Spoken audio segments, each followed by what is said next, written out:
Woi, nasi poi intan payung. Kita semua sudah hafal apa warnanya penderitaan. Seorang perempuan Bugis, anak seorang bangsawan Bugis, Sultan Kesultanan.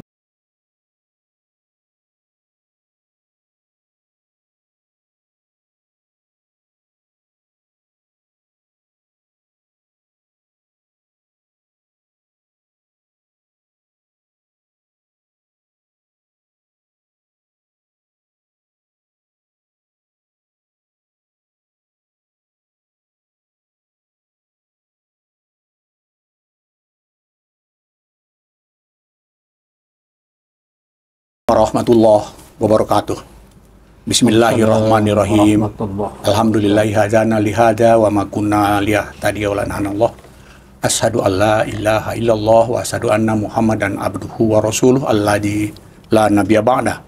Raditu billahi robba wa bil islami dina wa bi Muhammadin nabiyya wa rasulah amma ba'd. Kembali kita memperbaharui puji dan syukur kita kepada Allah SWT yang telah memberikan karunia nikmat iman, kesempatan dan kesehatan hingga kita dapat bertemu kembali pada forum dialog podcast infomu.co. Pada kegiatan kali ini kita ingin membawa sahabat dakwah Muhammadiyah pada bagaimana kehidupan sastra di sekolah di Indonesia. Bertepatan pada hari ini sahabat dakwah Muhammadiyah adalah Hari Pendidikan Nasional 2 Mei 2024. Sehingga kita tergelitik untuk melihat atau menzoom seperti apa sekolah-sekolah kita khususnya dalam pelibatan kesastraan di sekolah. Ketika kita masih muda-muda dulu, barangkali kita pernah mendengar satu syair atau puisi dari Sitor Situmorang, Bulan di Atas Kuburan. Apakah anak-anak pelajar-pelajar hari ini pernah mendengar puisi itu? Saya pikir tidak, karena mereka lebih suka dengan cerita-cerita budaya pop Korea dan lain-lain sebagainya. Sementara budaya dan sastra ibunya itu nyaris tertinggalkan. Yang miris adalah bukan saja para pelajar kita jauh dari sastra, bahkan guru-guru sastra sendiri pun tidak memiliki spirit bersastra di sekolahnya. Itulah yang menggelitik kami pada Hari Pendidikan Nasional kali ini menghadirkan dua sastrawan Indonesia asal Sumatera Utara, yakni Bapak Sulaiman Sambas. Selamat pagi, Pak Sulaiman. Selamat pagi. Sehat, Pak? Sehat, alhamdulillah. Selain Pak Sulaiman, legendanya sastrawan Sumatera Utara, kita juga menghadirkan seorang sastrawan muda. Saya bilang sastrawan muda tidak, tapi masih muda lah dibandingkan Pak Sulaiman, dibandingkan saya, yakni Saudara Sugeng Satya Dharma. Selamat pagi, Bung Sugeng. Selamat pagi, Assalamualaikum. Ini seorang aktivis sastra yang banyak berbuat bagaimana dunia sastra Indonesia itu bisa tumbuh dan berkembang. Beliau menulis, beliau menjadi penanggung jawab Ruang Kebudayaan Harion Waspada di Medan. Sahabat dakwah Muhammadiyah Sumatera Utara, sebelum kita melanjutkan diskusi ini, pertama kami ingin menyampaikan taqabbalallahu minna wa minkum. Taqabbal ya karim, mohon maaf lahir batin. Seluruh tim Muhammadiyah Sumut Center menyampaikan mohon maaf kepada seluruh sahabat dakwah Muhammadiyah di mana berada, dan kita berharap podcast ini akan dapat terus berkembang. Alhamdulillah hari ini kita sudah hampir mencapai 3.000 subscribe dan kita akan menuju 10.000 subscribe dalam beberapa bulan yang akan datang. Dukungan Anda semua agar media ini dapat tumbuh dan berkembang. Sahabat dakwah Muhammadiyah dimanapun Anda berada, ada beberapa pertanyaan yang ingin disampaikan kepada kedua sastrawan ini. Pertama adalah, sastra di sekolah kita semakin kering, Pak Sulaiman, Bung Sugeng, semakin sepi. Sebagai seniman, apakah Bapak berdua setuju dengan pendapat ini? Mungkin dari Pak Sulaiman dulu. Assalamualaikum, sahabat Muhammadiyah. Kekeringan sastra di Indonesia sebenarnya sudah merupakan penyakit yang menahun. Ya. Artinya, di mana sastra itu tumbuh, ternyata Indonesia sejak kemerdekaan hingga saat ini menemukan tanah yang kerontang. Ya. Tapi harus kita ingat bahwa sejarah sastra Indonesia sangat tua. Kenapa? Kalau kita bandingkan di Asia Tenggara, ada India, ada Cina, ada Jepang. Ketiga negara ini adalah memiliki sejarah sastra yang sangat tua. Tapi Indonesia tidak mau ketinggalan dalam hal ini. Kenapa? Indonesia tercatat sejak zaman penjajahan sampai kemerdekaan sudah didahului dengan adanya Empu Tentular. Ronggo Warsito malah dalam karya Empu Tentular, Sota Soma, di sana tercantum kalimat Bhinneka Tunggal Ika. Alangkah besarnya sumbangsih sastra dalam kenegaraan kita. Yang sangat ini, Bhinneka Tunggal itu dicantumkan menjadi lambang negara. Nah, ini sebenarnya berjalan terus-menerus sampai kurun waktu kita merdeka. Kita merdeka. Tata hidup Indonesia, rakyat Indonesia juga sangat meyakinkan. Kenapa? Karena di sana tumbuh pengasuhan anak, pendidikan melalui dongeng-dongeng, melalui penuturan, malah melalui uro-uro yang ini disampaikan kepada pengasuhan rumah kepada anak. Nah, inilah cikal bakal sebenarnya tumbuhnya sastra. Sayangnya sampai saat ini tidak hanya kita yang mengatakan bahwa sastra kering di Indonesia, tetapi juga para ahli. Para ahli, para guru, para dosen mengatakan hal yang demikian. Kita ingat bagaimana ucapan Sapadi Djogonamono, sastra Indonesia tertinggal 100 tahun belakang berapa lama dibanding negara-negara lain. Dan bagi negara lain. Begitu juga Budi Dharma juga mengatakan yang sama. Dan begitu dan seterusnya. Malah pada suatu event saya pernah membaca ada 13 penulis yang dihimpun dalam satu buku yang di kata pengantarnya Ries Sarumpait. Di sana kata di dalam buku itu tercantum 13 penulis kalangan ahli. Begini semuanya merupakan keluhan-keluhan, mencoba cari jalan-jalan keluar untuk bagaimana sastra ini hidup benar-benar hidup di Indonesia. Sehingga sampai ini saya yakin percaya bahwa tumbuhnya sastra di Indonesia ini dan ke depan harus tumbuh dari rumah. Artinya Pak Sulaiman sepaham ya, sepakat dengan bahwa kedudukan sastra kita di sekolah-sekolah khususnya memang sedang kering. Kering Pak, bukan sedang lagi, memang kering dari awal. Ini kembali ke Bang Sugeng barangkali. Beliau adalah selain Dedengkotnya Fosat, Forum Sastrawan Deli Serdang, juga pengasuh Ruang Budaya Harian Waspada Medan. Beliau juga adalah seorang pelaku yang sangat kreatif, aktif, banyak buku-buku beliau yang barangkali nanti sahabat Dawan mau dia bisa melihat buku-buku beliau. Seperti apa pendapat Bung Sugeng tentang kehidupan sastra di sekolah kita hari ini? Kering, saya sepakat. Ya. Tapi sumbernya saya kira bukan karena sastranya tidak menarik, tapi karena orientasi pendidikan kita memang sudah bergeser jauh. Ya. Dulu orang-orang tua kita, bahkan zaman kita, masih ada kewajiban membaca karya-karya sastra, buku-buku sastra. Masih ada kewajiban mengarang cerita dari gambar di buku ya. Buku bergambar, kemudian kita menceritakan, menuliskan cerita dari gambar-gambar itu. Tapi sekarang sudah tidak ada itu. Bahkan pelajaran sastra, bahasa dan sastra di sekolah kita menjadi tidak penting sekarang. Bahwa ilmu tentang sastra, iya ada fakultas sastra. Ilmu tentang bahasa, iya ada fakultas bahasa. Tapi jiwa untuk bersastra itu tidak bisa tumbuh dari sekolah-sekolah. Apalagi pada kenyataannya sastra tidak bisa memberi kehidupan bagi orang yang melakukan kegiatan sastra itu. Ada banyak para pekerja sastra, sastrawan yang jangankan untuk hidup layak, hidup dengan standar yang minim saja susah.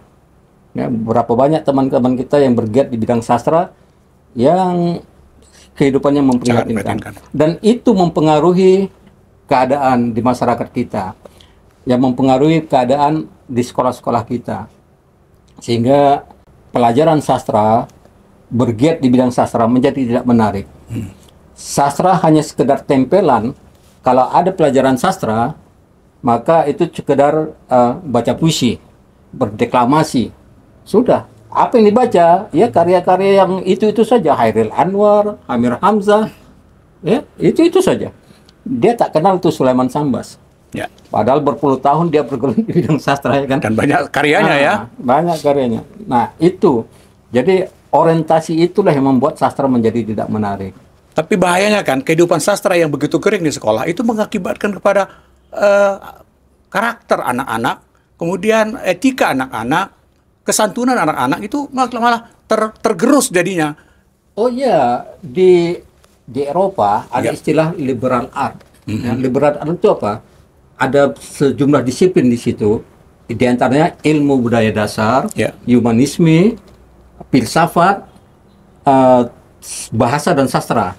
Itu termasuk dalam liberal art. Di sana itu dipelajarin sebagai apa? Sebagai pembentuk karakter. Ya. Nah, di sini itu tidak menjadi disiplin ilmu yang penting. Kita belakangan belum lama inilah kita melihat ada perdebatan pertengkaran antara dua tokoh ya. Yang satu berbasis pada filsafat, yang satu itu pertengkaran itu menjadi lucu gitu ya. Menjadi sangat menunjukkan bagaimana ilmu budaya dasar yang di dalamnya ada filsafat itu menjadi tidak menarik di kalangan orang. Kenapa? Tidak ada nilai ekonomisnya di situ ya. Termasuk sastra tidak ada nilai ekonomisnya. Ya. Masih mending pelukis, perupa. Orang membuat lukisan itu bisa punya nilai. Tapi orang menulis puisi nggak ada nilainya. Secara materi, secara ekonomi nggak ada. Ya. Orang membuat lukisan dilelang itu bisa bernilai. Berapa juta, berapa ratus juta gitu. Tapi puisi belum pernah ada sejarahnya di dunia ini ada lelang puisi, nggak ada. Ini masih terkait dengan keringnya dunia sastra di sekolah. Problemnya di mana nih titik masalahnya? Memang gurunya yang tidak memahami itu dan kemudian tidak berkreasi. Kemudian apa problem kurikulum atau model pembelajaran sastra di sekolah itu sendiri yang belum kita temukan? Saya kembali tetap pada apa yang saya katakan, orientasi pendidikan kita memang tidak pada humanisme, tidak pada ilmu-ilmu seperti itu. Orientasi pendidikan kita pada ilmu eksakta, berhitung, ya, matematika, angka-angka, tidak pada ilmu-ilmu yang humanis seperti itu.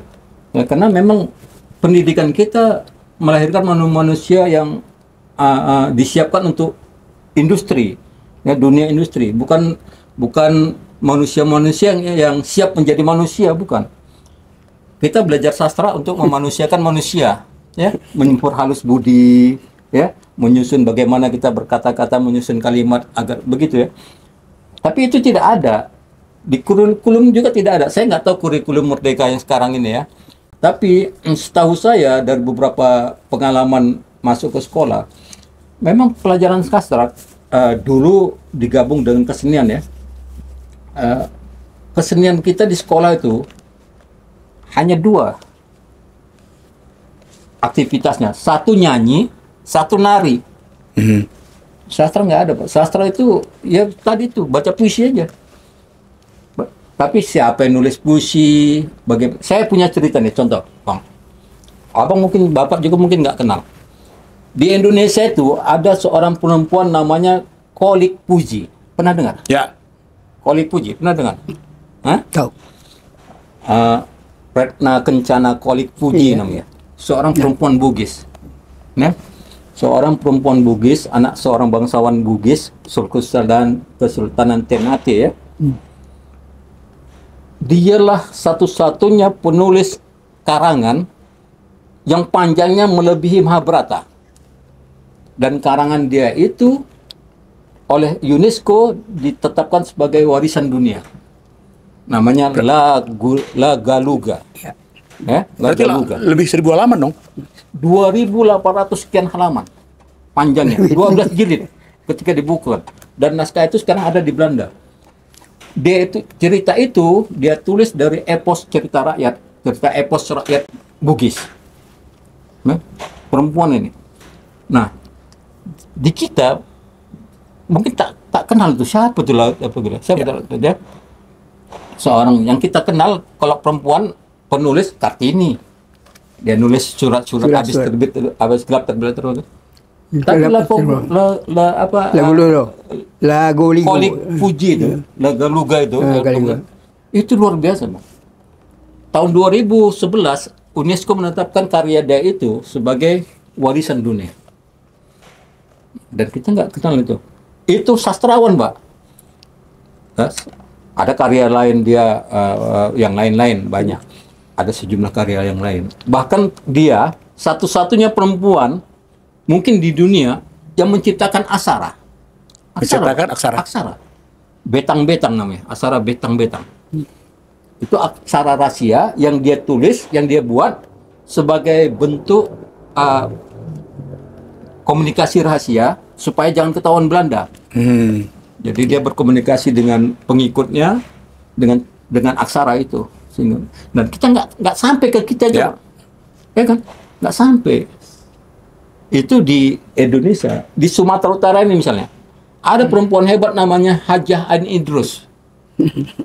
Coba tanya ke sekolah-sekolah, berapa banyak murid yang kenal itu? Jangankan murid, guru yang kenal siapa Ani Idrus. Ya Bang ya? Ini kan tokoh pers, inilah. Saya kira itu kenapa?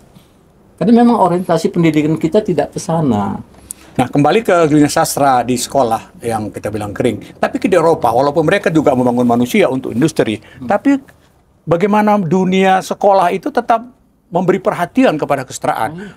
Murid, mahasiswanya itu diwajibkan membaca buku-buku sastra. Kita kenapa nggak melakukan itu di sekolah-sekolah kita? Bagaimana Pak Sulaiman? Karena begini, Pak. Karena sastra itu tidak menjadi bagian hidup orang Indonesia. Kenapa saya katakan demikian? Bagi orang Eropa, di Rusia, nelayan itu pulang melaut, pergi ke perpustakaan, ambil buku, baca di laut. Petani-petani di Rusia, Uzbekistan itu, petaninya itu kalau ada radio, permintaan, bukan lagu-lagu permintaan yang diminta, bukan lagu-lagu, tapi bacakan puisi-puisi klasik. Jadi bagi petani, bagi nelayan, orang Barat, orang Rusia tadi, sastra itu merupakan bagian dari hidupnya. Nah, ini yang tidak kita miliki, Pak. Bagaimana kita bisa menghaluskan budi kalau elemennya tidak ada pada diri kita? Sastra tidak ada. Nah, yang lucunya lagi, kalau sekarang ini diadakan pembacaan puisi, diadakan deklamasi dulunya, pada awal-awalnya deklamasi namanya, bukan baca puisi. Sehingga pembaca itu dibilangkan deklamator. Ini saja wajib saja pilihan. Hanya untuk dibaca, dideklamasikan. Apa isi dari puisi ini tidak dimiliki. Ini salah siapa? Salah penyairnya, salah pembacanya, atau salah pelatihnya. Itu. Sudah itu saya bertahun-tahun sejak 2014 menjadi juri dongeng untuk tingkat utara perpustakaan. Saya melihat bertahun-tahun bahwa yang mendongeng ini bukan si anak lagi yang masuk ke dalam cerita dongeng, tapi si pelatih yang sayangnya ini salah tafsir. Pelatih tadi salah tafsir tentang cerita itu. Nah, jadi kan termasuk entah salah guru, entah salah kurikulum, di mana ini yang menjadi benang kusut yang harusnya kita ke depan menyelesaikan benang kusut ini. Sebagai tugas kita. Makasih Pak Sulaiman. Sahabat dakwah Muhammadiyah dimanapun Anda berada, diskusi kita barangkali akan semakin menarik. Kita sudah dapat melihat memetakan masalahnya adalah bagaimana sastra di sekolah itu begitu kering. Tapi kita tidak boleh menyerah atau kalah di sini. Banyak hal yang barangkali yang perlu kita sama-sama lakukan bersama-sama dengan teman-teman seniman, sastrawan, dan lain. Mungkin Bang Sugeng, majalah Horizon itu merasakan juga kondisi apa yang kita bicarakan hari ini. Lantas melakukan terobosan bagaimana mendorong sastrawan nasional itu masuk ke sekolah-sekolah, kemudian menyiapkan suplemen kaki langit di majalah Horizon. Saya pikir itu satu terobosan yang cukup bagus. Bisa Bung Sugeng berkomentar tentang ini? Ya, baik sahabat dakwah Muhammadiyah. Saya kira yang pertama harus kita lakukan, yang harus kita sepakati adalah standar nilai apa yang kita pakai untuk menentukan satu karya adalah bernilai sastra atau tidak. Nah, selama ini setahu saya nilai terhadap karya itu ditentukan hanya oleh segelintir orang. Ya, kalau dulu penentu nilai adalah Habib Yasin. Ya, masa itu Habib Yasin. Kalau Habib Yasin bilang ini sastra, maka semua orang bilang sastra. Ya, Paus ya. Paus. Nah, sekarang penentu nilai itu tak ada. Ya. Siapa saja bisa dengan kapasitas dia menentukan ini. Tapi yang terjadi akibatnya adalah kalau bukan kelompok dia, kalau bukan lingkaran dia, ini tidak akan sampai kapanpun Sulaiman Sambas bisa disebut sebagai sastrawan, penghasil karya sastra. Padahal dia sudah menghasilkan puluhan karya sastra. Nah, itu buruknya yang sekarang terjadi. Standar nilai inilah yang harus kita sepakati. Karya macam apa yang pantas disebut karya sastra? Nah, dulu Horizon mengambil peran itu. Ya. Ya. Sekarang tidak ada. Diambil oleh pribadi-pribadi. Ada sejumlah nama yang kemudian membuat bukan penilaian, tapi membuat semacam memberi legitimasi terhadap seseorang bahwa si A, oh ini sudah sastrawan, ini sudah penyair, si B belum, begitu ya. Sehingga yang terjadi adalah siapa yang berada di lingkaran dia, itulah yang saya tidak usah sebut nama, tapi kalau kita ikutin dalam sastra Indonesia hari ini, maka ada sejumlah fraksi ya, fiksi ya. Ada fiksi A, fiksi B, faksi A, faksi B, ya. Si Anu kelompoknya ini kalau dia bikin pasti itu yang terjadi. Jadi orang seperti Pak Leman nggak punya faksi, nggak akan pernah jadi masuk dalam lingkaran itu. Padahal karyanya sudah dimuat sampai Brunei pun ya. Kemarin karya dia cerpennya dimuat di majalah Brunei. Apa judulnya? Makan tak beremah, apa? Bukan. Ayah lebih sayang pada burungnya. Ayah. Tapi dia tak pernah masuk ke dalam lingkaran itu, akibatnya tak diakui. Nah, itulah yang harus kita rubah. Sehingga keresahan, tidak adanya regenerasi, munculnya bibit-bibit baru, tidak tumbuh. Saya coba sudah lakukan dengan di Waspada misalnya kan. Ya. Kita buka ruang untuk publik menulis. Kita kasih space yang sangat longgar. Sangat longgar. Itu ruangnya namanya ruang seni budaya. Tapi isinya sangat longgar. Sangat longgar. Yang penting dia mau menulis, dia sudah merasa itu tulisan yang bagus, kita kasih, kita publikasikan. Orang menulis. Tapi itu juga tidak berjalan dengan baik. Betul. Karena apa? Karena ternyata sampai hari ini di sastra Indonesia pengakuan itu ternyata penting, Pak. Pengakuan penting. Kalau kita belum merasa diakui oleh kiblat sastra di Jakarta sana, Jakarta sentris nih ya. Tidak akan, iya, betul. Jadi ke Pak Sulaiman barangkali masih ada harapan nggak kita bisa membangun dunia sastra kita di sekolah-sekolah? Saya yakin percaya bahwa sastra Indonesia akan tumbuh berkembang bagus. Kenapa? Pada saat kita melihat regenerasi itu sangat bagus. Kenapa kita yakin percaya? Karena sekarang kita melihat tumbuhnya perkembangan perfusian, cerita pendek, novel. Nah, ini harus kita bentuk. Jangan dulu bermasakan seperti yang tadi Saudara Sugeng katakan. Kita seolah-olah ada faksi-faksi yang menentukan untuk itu. Malah tidak. Nilai daripada karya itulah yang berbicara kepada audiensnya. Apakah dia bisa dengan karya itu bisa menyapa umat untuk bisa tumbuh menjadi manusia? Itu yang menjadi batu ujian. Dan ini kita lihat yang demikian sangat banyak pada saat ini, Pak. Makanya saya percaya untuk itu bahwa ke depan kalau kita sama berbuat dengan seluruh sektor-sektor yang lain, kenapa tidak? Bahwa sastra akan menjanjikan turut dalam pembangunan negara ini. Sahabat dakwah Muhammadiyah dimanapun berada, memang begitulah kondisi atau nasib sastra kita di sekolah yang sangat memprihatinkan, kering, kerontang. Tapi kita masih punya harapan, karena bagaimanapun dunia sastra itu, kebudayaan itu akan membangun karakter manusia Indonesia menjadi lebih baik. Tidak seperti hari ini, pelaku-pelaku begal itu masih anak-anak SMA, malah anak SMP, membawa senjata panjang setengah malam, membuat huru-hara di sekitar kita. Ya karena mereka tidak punya rasa sama sekali. Begitu mudahnya mereka menzalimi orang lain tanpa merasa berdosa sekali. Nanti akan kita bahas lagi, sahabat dakwah Muhammadiyah, tentang bagaimana perkembangan sastra di sekolah ini. Namun demikian, perlu kami sampaikan bahwasanya dua seniman kita ini adalah dedengkot dari Forum Sastrawan Deli Serdang, Sumatera Utara. Nanti kita akan coba bahas juga tentang FOSAT.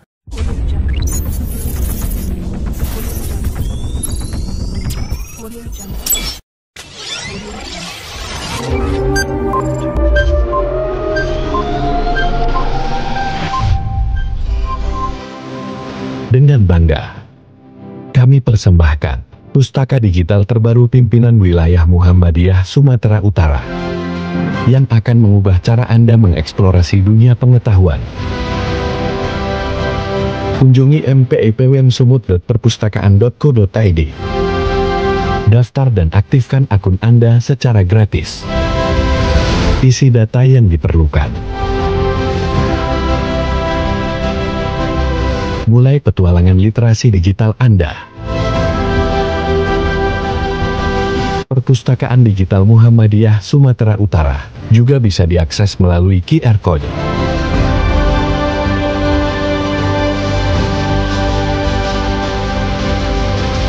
Inilah Perpustakaan Digital Muhammadiyah Sumatera Utara.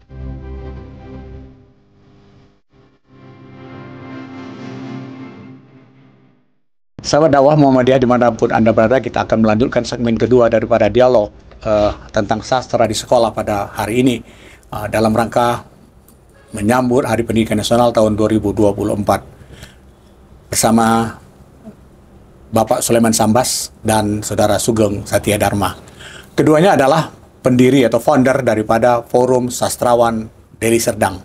Ini merupakan satu komunitas yang unik barangkali ya, mungkin hampir nggak ada di daerah-daerah lain forum seperti ini, dan tumbuh berkembang, aktivitasnya nggak pernah berhenti. Dan kita perlu memberi apresiasi lah kepada FOSAT Deli Serdang yang tumbuh dengan banyak kegiatan, banyak acara-acara sastra yang mereka gelar, malah sampai menerbitkan buku. Dan itu dilakukan mereka secara mandiri, tanpa banyak mendapat dukungan dari pihak-pihak yang selama ini yang mengatakan sangat bertanggung jawab pada kehidupan dunia sastra di Indonesia. Saya mulai dari Bung Sugeng dulu barangkali. Seperti apa Forum Sastrawan Sumatera Daerah Deli Serdang yang sedang digeluti pada hari ini? Baik, sahabat dakwah Muhammadiyah, FOSAT resmi didirikan, diakte notariskan pada tahun 2018. Ya, berarti sudah 6 tahun lalu ya? 28 Oktober 2018. Selama 6 tahun, 5 tahun berjalan, FOSAT melakukan banyak kegiatan, menerbitkan hampir 25 judul buku, sudah menerbitkan, dan melakukan banyak kegiatan apresiasi, baik di sekolah-sekolah maupun di masyarakat. Di sekolah, FOSAT pernah bermitra dengan SMA 1 Batangkuis, ya, kemudian dengan MAN 1 Deli Serdang. Itu mitra kita saling berbagi dua sekolah itu. Kemudian dengan guru-guru TK se-Kecamatan Batangkuis, kita pernah melatih guru-guru TK menulis cerita. Ya, cerita rakyat, karena selama ini guru-guru TK itu selalu bercerita tentang cerita yang itu saja, ya, cerita yang dari dulu itu saja. Jadi kita pernah kumpulkan guru-guru itu, puluhan guru, kita suruh mereka, kita explore mereka untuk menuliskan cerita mereka sendiri yang bisa mereka ceritakan kepada anak-anak TK itu pernah kita lakukan. Dan banyak kegiatan lain, ya, termasuk kita pernah mengumpulkan ibu-ibu ibu-ibu dari buruh kebun apa segala macam, penjual pecal apa segala Ya. untuk membaca puisi.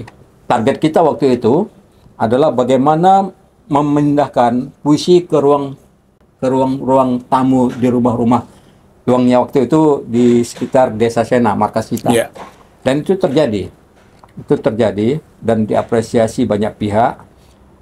Salah satunya dulu yang memberi apresiasi pada kegiatan itu adalah almarhum Tengku Suhaimi Sisaura, ya, penyair Sisaura, yang dia kemudian memberikan banyak bantuan ya, sumbangan untuk ibu-ibu itu.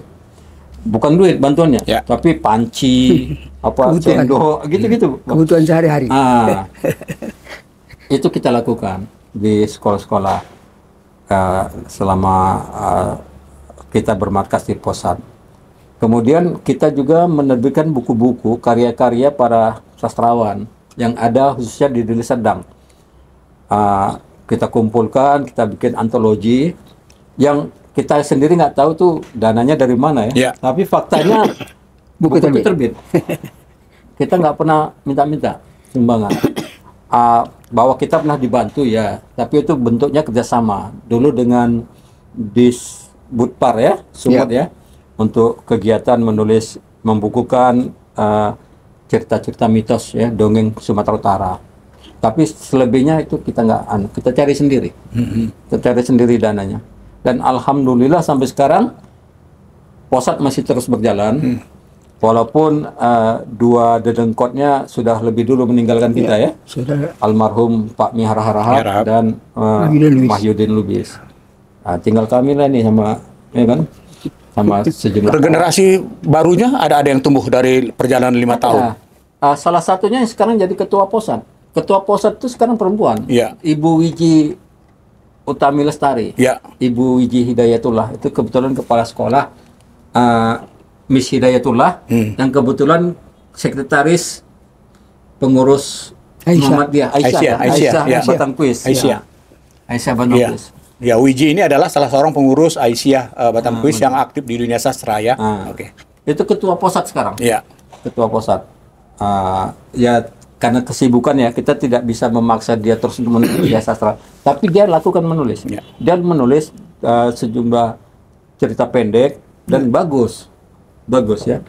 Bagus. Dia punya daya imajinasi, punya kemampuan menulis yang bagus. Ya. Tinggal mungkin ya karena waktu dia ibu rumah tangga, kemudian waktu dia organisasinya padat ya kan. Ngajar juga. Jadi kemudian ngajar lagi, guru lagi kan. Dari perjalanan Posat 5 tahun, kelihatannya memang support dari pihak-pihak di luar Posat, misalnya apakah lewat pemerintah daerah dari Serdang, pihak kecamatan, itu memang kayaknya masih kering juga ya. Sama kayak sastra di sekolah tadi juga itu kayaknya. Alhamdulillah nggak ada. Kita harus bilang. Tidak bisa berharap banyak. Kalaupun ada bantuan, itu lebih personal, pribadi ya. Misalnya saya harus akuin Wakil Bupati Deli Serdang dulu itu Pak Yusuf Sregar itu sering membantu kita. Tapi secara pribadi. bukan Dalam bentuk APBD bukan ya? Bukan pemerintahan. Dia pribadi karena kedekatan personal saja. Tapi dengan yang lain-lain tidak. Ya. Disbudpar Sumut dulu zaman Wan Hidayati juga pernah bantu kita, tapi pribadi karena kedekatan pribadi ya. Kalau dengan aparat pemerintahan yang lain, kita di Desa Sena, alamat kita Desa Sena Batangkuis, dengan camatnya kita pernah berantem. Pernah kita berantem dengan camat sampai itu Pak Usup yang langsung turun tangan mendamaikannya. Karena persoalan apa itu? Persoalan pelang nama aja. Pelang nama. Ya biasalah dia. Jadi kita dengan aparatur pemerintahan memang kurang dekat. Posat ya. Memang nggak tahu itu karakter saya mungkin ya. Pak Leman lain lah. Tapi sejak zaman Pak Mihar Harahap masih ada, memang kita batasin itu. Kita berdekat-dekat dengan aparatur pemerintahan yang sebetulnya secara apresiasi dia tidak apresiatif terhadap sastra. Ya kan? Tapi karena kepentingan dia gitu-gitu loh ya. Dan saya tidak mau itu. Posat tidak mau itu. Sehingga sampai sekarang boleh dibilang Posat itu ya, berapa orang lah Pak ya? dapat dihitung. Tapi kadernya banyak perempuan, banyak perempuan, terutama guru-guru yang menjadi Posat. Dan Pak Sulaiman melihat Posat masih potensial untuk kita terus kembangkan. Cukup menjanjikan, Pak. Ya. Posat itu ke depan cukup menjanjikan bisa berbuat banyak. Ya, kenapa? Kesetiaan berorganisasi, kesetiaan berkarya masih dimiliki orang-orang segelintir Posat. Ya. Posat juga sudah memproduksi film. Ya. Senandung Perawan, Amar Lojong, dan ini orang Posat yang mengerjakannya. Nah, dan ke depan itu bisa dikembangkan lagi. Tidak hanya film, tapi mungkin bidang-bidang genre kesenian yang lain juga bisa dianukan. Ya. Nah, jadi kita masih berharap bahwa tanpa bantuan siapapun, atas kesetiaan dan keyakinan pengurus Posat yang ada, saya yakin percaya Posat masih banyak bisa berbuat, apalagi bisa menggalang kerjasama dengan pihak-pihak lain. Ya, ya. Bung Sugeng, kita masih berharap banyak Posat itu bisa tumbuh dan berkembang, bisa membangun kehidupan kesetaraan perkesenian di Sumatera Utara, khususnya di Serdang. Apalagi harapan-harapan atau keinginan-keinginan yang akan dilakukan agar Posat ini tumbuh berkembang dan memberikan kontribusi yang besar kepada masyarakat. Baik, terima kasih sahabat dakwah Muhammadiyah. Secara pribadi, saya sudah putus harapan untuk bisa menjalin kerjasama dengan aparatur birokrasi, Ya. dengan pemerintah. Kenapa? Itu sampai kita muncul istilah saya kredo ya, kredo Posat. Kita bukan menolak bantuan. Itu kredo Posat yang saya buat. Kita bukan menolak bantuan, tapi kita sudah berhenti menjadi peminta-minta. Ya. Karena dulu selalu kalau kita suruh bikin proposal, ya. Bahkan belakangan ini kita diminta bikin fakta integritas segala macam. Saya bilang enggak gitu loh. Tapi Posat, saya bilang ke teman-teman, kita tidak menutup diri untuk menjalin kerjasama dengan lembaga lain yang non birokrasi, non pemerintah. Silakan. Kalau pemerintah mau bantu, tapi jangan suruh kita bikin proposal. Saya sudah tidak mau. Tapi kalau mereka mau bantu karena mereka melihat kegiatan kita, oke, kita terima. Tapi jangan minta kita bikin proposal. Nah, dengan lembaga lain yang non pemerintah, kita terbuka. Kita terbuka untuk menjalin kerjasama, apapun bentuknya. Apakah itu penerbitan buku, pembuatan buku, penulisan buku, atau bentuk-bentuk kegiatan apresiatif lain. Misalnya kita pergi bersama-sama, misalnya Muhammadiyah punya sekolah, ya kan? Ingin membangun, meningkatkan apresiasi anak-anak didik di sekolah Muhammadiyah tentang sastra, ingin mengenalkan sejumlah sastrawan yang ada, mengajak kita siap. Kita siap. Atau memberi pelatihan, bercerita, mendongeng, membaca puisi, kita siap. Barangkali Posat bisa membangun kerjasama nanti dengan Majelis Pustaka dan Informasi Pimpinan Wilayah Sumatera Utara. Kita juga punya lembaga seni budaya, baik di Muhammadiyah dan Asia. Barangkali Posat siap untuk itu ya? Bisa, siap. Itu sudah pernah kita lakukan dengan dulu-dulu. Kita kerjasama dengan guru-guru di SMA Negeri Petangkuis ya. Itu begitu. Mereka anak-anak yang belajar bahasa Indonesia disuruh belajar mengarang, kita diminta untuk jadi mentor ya. Kita datang dan tanpa bayaran. Kita nggak minta bayaran, nggak apa, minta transport nggak ada. Pokoknya macam Pak Leman dia punya waktu untuk datang. Karena itu mungkin bagian dari pengabdian, Pak. Pengabdian kita untuk sastra. Kalau penerbitan buku seperti ini ada catatan budaya, ini gimana penanggulangan biayanya? Nggak tahu, Tuhan Maha Baik. Dan Sugeng yakin 25 buku Posat. Saya nggak tahu dananya dari mana. Tuhan Maha Baik. Dan Anda yakin terus itu ya? Iya. Sampai sekarang. Kalau kerjasama dengan Dewan Kesenian, bantuan Dewan Kesenian atau pengayoman dari Dewan Kesenian seperti apa? Memang ada cara-cara, ada teknik-teknik ya tertentu yang kita ini pelibatan orang. Tapi sekali lagi kita bukan minta, bukan aja Yeah. proposal, enggak. Kita hanya cerita, kita mau bikin antologi misalnya ya. Ya. Ah, kemudian kita ceritakan ke Pak Leman. Oh bagus tuh kata Pak Leman ya. Lalu ya memang anu lah, ya itu strategi lah ya. Terus Pak Leman bantu, ya itu anu lah ya. Tapi kita memang nggak ada anu, nggak punya dana, nggak tahu, pokoknya bikin aja jadi. Yang punya semangat ya. Ah. Yang punya semangat. Iya. Karena rata-rata buku posat tuh saya ketik sendiri, saya layout sendiri, desain sendiri, cetak sendiri. Kalau bayar orang pasti mahal kan, kerjain sendiri. Penerbitan indie ya. Insya Allah terbit juga, ya bayar. Nah, Pak Sulaiman seperti apa melihat Posat sebagai pembina hari inilah, senior, dedengkuk legendanya seni Sumatera Utara, melihat Posat ini dan harapan Pak Leman kepada Posat yang akan datang. Tadi Pak Sugeng sudah mengatakan ini sudah terverifikasi apa? Tadi yang apa? Sudah terdaftar ya. Terverifikasi. Terverifikasi. Dengan adanya hal yang seperti itu, ini menunjukkan bahwa tegaknya Posat itu sudah berpijak. Nah, tinggal lagi bagaimana tangan dan kaki ini harus berbuat. Ya.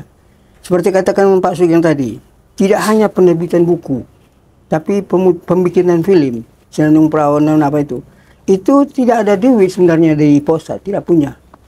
Tapi itulah satu trik-trik tertentu itu digunakan sehingga ada pihak-pihak lain yang bisa dengan rela hati tangan. Maka jadilah film itu. Dan dengan hasil produk ini, kita bisa tawarkan kepada audiensnya. Dan syukur-syukur mereka itu menerima. Dan ini kan sudah modal masuk sebenarnya. Apalagi Posat berniat membuka ruang-ruang diskusi dengan pihak-pihak kalangan pelajar. Seperti yang Bapak katakan tadi, bahwa bisa kita pecahkan masalah kekeringan sastra itu. Melalui diskusi, melalui forum-forum pendidikan, bekerja sama dengan kalangan guru. Mungkin kurikulum kita salah sekarang ini tentang sastra. Kenapa? Karena itu tadi, tidak kita menghasilkan guru yang benar-benar sastrawan. Memang tidak harus sastrawan itu bisa dicetak, bisa dijadikan melalui pendidikan. Tapi harus datang dari dalam gitu. Nah, ini harus ada rangsang untuk berbuat. Nah, sehingga mereka itu tergerak hatinya, timbul minatnya, maka dia bekerja dengan tulus ikhlas. Itulah yang bisa saya sampaikan, sahabat Muhammadiyah yang mudah-mudahan kita bisa Jadi intinya Bang, pada mulanya adalah ide. Ya. Selanjutnya terserah Tuhan. Nah, itulah Posat. Dan Posat masih tetap optimis bisa berbuat Bisa. dan Yakin. tetap bisa memberi kontribusi kepada masyarakat. Bisa, insya Allah bisa. Sahabat dakwah Muhammadiyah dimanapun Anda berada, begitulah penjelasan Bapak Sulaiman Sambas dan Saudara Sugeng Satya Dharma, dua dedengkot dari Posat, yang kali ini bicara tentang seputar kekeringan sastra di sekolah. Banyak hal ya barangkali yang bisa dilakukan Posat, andai kata kerjasama bisa dieksplor, baik dengan Majelis Pustaka Muhammadiyah, baik dengan lembaga-lembaga seni budaya Muhammadiyah. Dan ke depan barangkali kerjasama itu harus kita konkretkan agar program-program antara Posat dengan kita di Muhammadiyah bisa berjalan. Barangkali menjelang menutup dialog tentang sastra di sekolah dalam rangka Hari Pendidikan Nasional ini, kita ingin menyaksikan Saudara Sugeng barangkali akan membacakan sebuah puisi dalam rangka Hari Pendidikan Nasional ini. Sugeng, siap? Baik, siap. Terima kasih, sahabat dakwah Muhammadiyah. Saya akan membacakan satu puisi saya. Judulnya Kita Harus Hijrah. Kita harus hijrah agar tak ada lagi kesengsaraan di bumi yang katanya berkeadilan sosial. Kita semua sudah hafal apa warnanya penderitaan. Kita semua sudah mahir mengeja kalimat ketimpangan. Kita semua sudah hatam apa maknanya disingkirkan. Kita semua sudah kebal diejek, diremehkan. Jadi, jangan kau bicara tentang pengorbanan. Kami semua sudah fasih dalam pemahaman. Maka tak perlu lagi cakap berpanjang-panjang. Saatnya semua kita harus hijrah menuju perubahan. Hentikan semua omong kosong itu sekarang juga. Bergegaslah, kita harus hijrah dari zaman kegelapan menuju masa depan berkemajuan.